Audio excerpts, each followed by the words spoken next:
Ең дәмді пирогты жасаймыз. Бар жоғы 900 теңге жұмсадым. Құрамындағы ингредиенттерді алу үшін 900 теңге жұмсайсыз. Нәтижесінде осындай ауызда еритін, жұмсақ әрі керемет болып шығатын сметаник дайын болады. Ол үшін менімен бірге болыңыздар, видеоның соңына дейін қарап шығыңыздар. Өте тез дайын болады және де бір жасағаннан сәтті болып шығады.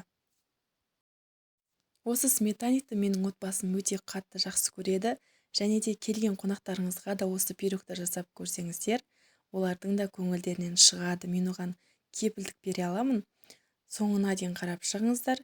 Айтпақшы, бұл видеом сіздерге пайдалы болса, менің каналыма тіркеліп қойыңыздар. Алдағы уақытта көптеген видеолар болады. Сіздермен әрине арайлым. Олай болса, соңына дейін менімен бірге болыңыздар. Бізге қажетті ингредиенттерді видеоның астына жазып қалдырдым. Қамырын жасап аламыз. Үлкендеу ыдысымызға електен өткізілген ұнды салып, үстінен разрыхлитель саламыз. Венчикпен араластырып алып, шекерді саламыз. Бөлме температурасында еріп тұрған сары майымызды салып, қолымызбен қамырды бастаймыз. Біздегі қамыр песочный болып келеді, яғни үгітілмелі болып келеді. Осылай болған кезде бір жұмыртқамызды салып, біріктіріп, қамыр жасап бастаймыз. Жұмыртқа қамырдың бірігуіне көмектеседі. Міне қамырымыз дайын. Қамырымызды салафанға салып, тоңазытқышқа салып қоямыз жарты сағатқа. Енді начинкасын, яғни салмасын дайындаймыз. Ыдысымызға қаймағымызды салып аламыз. Және де оның үстінен жұмыртқамызды жарып саламыз.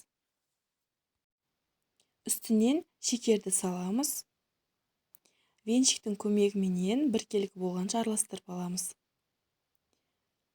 Шамадан тыс көп араластырудың қажеті жоқ. Барлығы біркелкі болғанша араластырсақ болғаны. Міне осылай біркелкі болып шықты. Біздің самамыз дайын.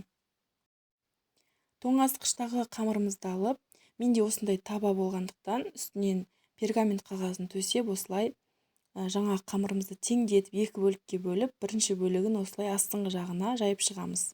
Оқтаумен жайсаңыздар да болады, немесе қолмен жайсаңыздар да болады. Енді қалған екінші бөлігін, қамырымыздың екінші бөлігін осылай қолымыздың көмегіменен жандарын жасаймыз. Яғни бортики жасауымыз керек. Осылай жасап алып, жандарына қойсаңыз өте ыңғайлы. Видеодағыдай жасайсыздар. Осылай жандарын жасап шығамыз. Міне қамырдың барлығын осылай бір формаға келтіріп алдық. Енді жаңағы салмамызды құйсақ болғаны. Сметаникті пешке салардан алдын, пешті алдын ала 5-10 минут алдын қосып қойыңыздар, қызып тұрсын. Енді 180 градуста 40-45 минут бойына пешке салып пісіріп аламыз. Біздің сметанигіміз дайын. Піскен сметаникті бөлме температурасында 2-3 сағат бойына суытып алып, сосын барып кесеміз.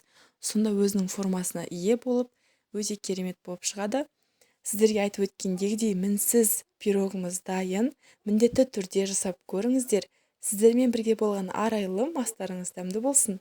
Менің каналыма тіркеліп қоюды ұмытпаңыздар. Алдын ала рахмет.